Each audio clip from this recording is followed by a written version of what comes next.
Alhamdulillah para Islam, Masya Allah, kita dari tadi disadarkan ya, karena kebanyakan dari kita tidak sadar kalau kita sejatinya sudah menjadi muslim.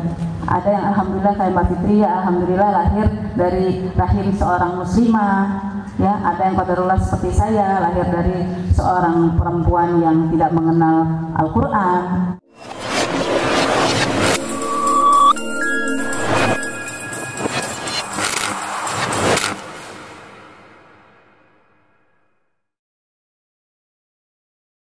A'udzubillahi minasyaitonirrajim. Bismillahirrahmanirrahim. Assalamualaikum warahmatullahi wabarakatuh. Alhamdulillah wa syukurillah wassalatu wassalamun ala asrofil anbiya'i wal mursalin wa ala alihi wa sahbihi ajma'in, amma ba'd. Asyhadu an la ilaha illallah wahdahu la syarika lah wa asyhadu anna Muhammadan abduhu wa rasuluh la nabiyya ba'dah. Allahumma salli ala sayyidina Muhammad wa ala ali sayyidina Muhammad. Rabbi shrah li sadri wa yassir li amri wahlul 'uqdatam min lisani yafqahu qawli. Masyaallah, tabarakallah. Yang kami hormati Ketua Pengurus Masjid beserta seluruh jajaran, para guru sekalian, al-ustadz, ustazah, guru dan kakak saya, Masya Allah, Ustadz Ahmad Kainama, dan juga semua saudara-saudariku yang Allah persaudarakan, alhamdulillah, dalam keimanan Islam. Alhamdulillah para Islam, Masya Allah, kita dari tadi disadarkan ya, karena kebanyakan dari kita tidak sadar kalau kita sejatinya sudah menjadi muslim by nature tadi ya, Masya Allah. Dan sebenarnya saya di sini bukan mau membicarakan diri saya, tapi saya hanya ingin membantu mengingatkan, barangkali ada yang terlupa, bahwasanya Allah Subhanahu wa Ta'ala adalah sumber dari segala sumber kebenaran yang kadang-kala kita suka lupa, kita suka cari sumber-sumber kebenaran yang lain, karena mungkin saja memang diantara kita Allah kasih skenario kehidupannya berbeda. Ada yang alhamdulillah kayak Mbak Fitri ya, alhamdulillah lahir dari rahim seorang muslimah ya. Ada yang qadarullah seperti saya, lahir dari seorang perempuan yang tidak mengenal Al-Quran. Tapi sesungguhnya kita semua sudah mengaku dalam surat Al-A'raf ayat 172, kita sudah mengaku di alam ruh bahwa Tuhan kita adalah Allah. Supaya apa? Supaya kita nggak ngeles ketika nanti di hari akhir kita ditanyakan kembali, siapa Tuhanmu, siapa nabimu. Dan ini semua sebenarnya sudah ada terangkum dengan baik sekali dalam wasiatnya Rasulullah Sallallahu Alaihi Wasallam. Allahu Akbar. Allah sudah berikan mukjizat terbaik sepanjang zaman, Al-Quranul Karim, di mana di situ semua ada, Masya Allah, urusan dunia dan akhirat. Kadang-kadang kita, bahkan kebanyakan dari kita ya, sibuk ngomongin Al-Quran kalau sudah pingin akhirat saja. Subhanallah. Sementara kita semua sebenarnya harusnya memahami bahwa Al-Quran ini adalah lebih baik dari GPS dan handphone kita. Coba, biasanya kalau bangun yang diperiksa apa? Handphonenya. Kebanyakan dari kita ya, subhanallah. Kalau ada yang enggak, alhamdulillah, berarti insya Allah itu adalah satu tanda baik. Kita sudah berusaha untuk menjemput panggilan Allah. Jadi kalau saya mengibaratkan kasih sayang Allah itu ibarat fasilitas wifi always on. Cuman handphonenya kita itu nggak selalu mengaktifkan fasilitas itu kan. Ada yang mengaktifkan, ada yang enggak. Ada yang aktifin kalau lagi ada maunya gitu ya. Kan biasanya ada juga yang gitu ya. Lagi ada masalah, oh Masya Allah rajin. Termasuk saya itu sebenarnya, astagfirullahaladzim. Ya kalau lagi ada PR-nya banyak gitu. Wow, panggilan Allah langsung itu sebelum datang panggilan Allah dalam azan udah rajin gitu. Tapi kalau udah ada maunya terpenuhi sama Allah, itu di surat Al-Fajr ya. Yang gitu ya. Kalau ada maunya, wah, Allah memuliakanku. Kalau lagi diuji, oh apa ya, kayak kita tuh kayak ngerasa Allah ini seperti kita yang majikan. Padahal kan surat Az-Zariyat ayat 56 jelas ya, tidaklah Allah menciptakan manusia dan jin melainkan untuk menyembah Allah.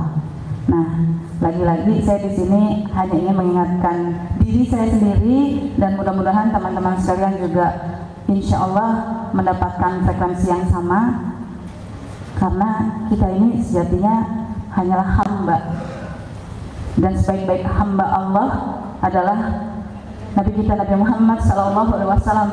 Ya Masya Allah, Allah kasih luar biasa. Kalau teman-teman punya waktu untuk tadabbur kisah Isra Mi'rajnya Rasulullah, Masya Allah, ya itu pas di tengah-tengah juz ya, juz 15 surat Al-Isra ayat 1, bagaimana Allah memberikan perjalanan healing trip the best ever, yaitu ujungnya adalah perintah sholat. Jadi perintah ini bukan sekedar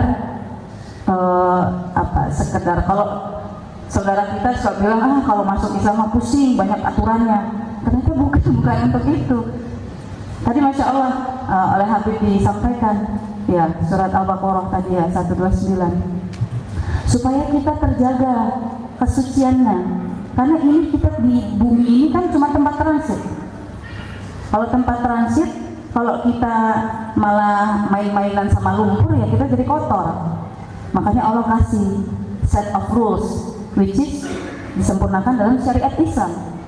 Jadi jangan kita merasa berat kalau mendapati bahwa ketentuannya mereka yang sudah balik ya, untuk akhwati fillah sekalian, jadi tutuplah auratnya kecuali mahram kan gitu. Ya itu memang bagian dari apa? Dari cara Allah menjaga agar kita sampai ke final destination kita, which is insya Allah jannah, amin ya rabbal alamin, dalam keadaan nggak perlu lagi dicelup ke neraka, insya Allah. Dan sejatinya tadi juga Habib juga menyampaikan, ya Allah jangan sampai ya kita dapatnya nanti si jin, naudzubillah, naudzubillah. Kita semua adalah penulis, teman-teman sekalian. Jadi kalau saya nulis di sini terusnya penulis buku, saya sebenarnya menulis buku saya sendiri, kitab amal saya sendiri, dan kita semua akan harus bertanggung jawab sama tulisan amalan kita sendiri selama kita di dunia. Naudzubillah, jangan sampai kalau di surat Al-Kahfi itu ya Ustaz ya, ada orang yang udah GR, amalnya bagus-bagus, nggak taunya di hadapan Allah nol. Naudzubillah, karena apa? Bab nawaitunya. Naudzubillah, itu semua urusannya ada di hati. Makanya tazkiyatun nafs itu menyucikan hati, itu PR buat kita semua yang sudah mengaku Islam, ya sudah mengaku menyerahkan diri ke dalam ketentuan syariat agama Allah yang hak, yang sudah disempurnakan oleh Allah dan dijaga, dipelihara ketentuannya sama Allah sendiri. Allah yang jamin itu. Dalam surat Al-Qamar kita juga baca, dalam surat Al-Hijr kita juga baca. Masya Allah, surat cinta Allah ini lengkap. Tapi kebanyakan dari kita, naudzubillah, kita umat muslim terbanyak di dunia. Allahu Akbar. Tapi kalau ditanya berapa persen yang bisa baca Al-Quran, astagfirullahaladzim, malu gak sih? Malu sama siapa? Sama Allah, malu sama Rabb kita. Sementara kita itu disebut sama Al-Quran, Allah menyebut kita sebagai khairu ummah karena apa?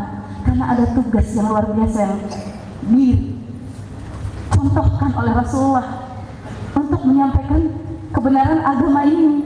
Karena hanya ini memang yang benar. Terserah kalau nanti di luar sana mau ada penyesuaian di lapangan gitu ya, bahasanya agak lebih halus, oh iya nggak apa-apa. Tapi buat saya ini agama yang paling benar. Mungkin pada saat itu memang iya Nabi Musa benar menyampaikan tauhid, tapi terjadi pelencengan di kemudian hari, makanya jadi Yahudi. Begitupun juga Nabi Isa alaihissalam, itu juga benar menyampaikan kebenaran Allah, menyampaikan tauhid, tapi kemudian di perjalanan melenceng dengan Konsili Nikea dan sebagainya macamnya yang kita tentu tahu bagaimana peran gereja yang kemudian akhirnya mendistorsikan apa yang seharusnya diyakini oleh setiap umat manusia. Makanya skenario Allah itu udah indah banget. Kita Allah izinkan hidup lahir menjadi umatnya Rasulullah SAW. Allahumma sholli ala sayyidina Muhammad wa ala sayyidina Muhammad. Bahkan Nabi Musa alaihissalam saja bermohon kepada Allah supaya bisa jadi umatnya Rasulullah. Tapi kita, subhanallah, ini saya maaf ya agak emosional karena saya habis baca surat surat Furqan ya, Furqan ayat 30 itu. Tapi kata Rasulullah, ya Allah, Rasulullah, umatku telah mengabaikan Al-Quran. Itu kayak rasanya ditampar gitu. Ya Allah, mohon ampun ya Allah, kami umat Islam di Indonesia banyak, tapi sekarang kayak buih di lautan. Bahkan yang bisa baca Al-Quran, kalau kata Ustadz Fatih Karim dari Cinta Quran Center, nggak lebih dari 35%. Itu pun baru baca, belum paham, belum mengamalkan. Ya Allah, berapa orang yang nanti Engkau ridhoi masuk surga kalau begini caranya gitu. Sementara kita kan tahu ya, semua literatur tentang tentang surga Firdaus itu Allah bilang luas sekali. Masa segitu luasnya surga kita nggak mau sih berusaha untuk bisa dapat rahmatnya Allah dengan bersusah payah sedikit gitu. Dan saya kalau boleh menutup ini dengan sebuah analogi.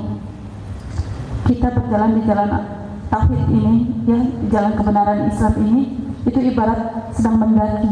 Sementara orang-orang yang sibuk dengan dunia ibarat jalan menurun. Kalau jalannya turunan, enak ya biasanya ya, gitu ya, gampang. Banyak orang yang kalau turunan tuh seneng, ada sensasinya gitu. Tapi kalau jalan tanjakan, nafasnya begitu ya, harus capek. Tapi bayangkan, kalau ujung dari turunan itu adalah jurang neraka, sementara ujung dari puncak jalan mendaki kita yang sukar itu adalah ridhonya Allah, surga Firdaus al-A'la bersama Rasulullah sallallahu alaihi wasallam. Insya Allah sama-sama kita jemput kebenaran itu dengan utuh, menjadi seorang mukallaf yang paham bahwa kita harus masuk Islam secara kafah. Insya Allah kita sama-sama, karena ketika kita sudah mengaku bersyahadat, tidak ada lagi oh ini mualaf, oh ini Islam senior, nggak ada. Dan semua Allah saudarakan sebagaimana Bani Ansor dan Muhajirin bersama-sama bergandeng tangan membangun ukhuwah menjadi umat yang Masya Allah akan dipantaskan untuk kembali menjayakan Islam di akhir zaman. Wallahu a'lam bishawab. Saya akhiri sampai sini dulu. Assalamualaikum warahmatullahi wabarakatuh. Luar biasa.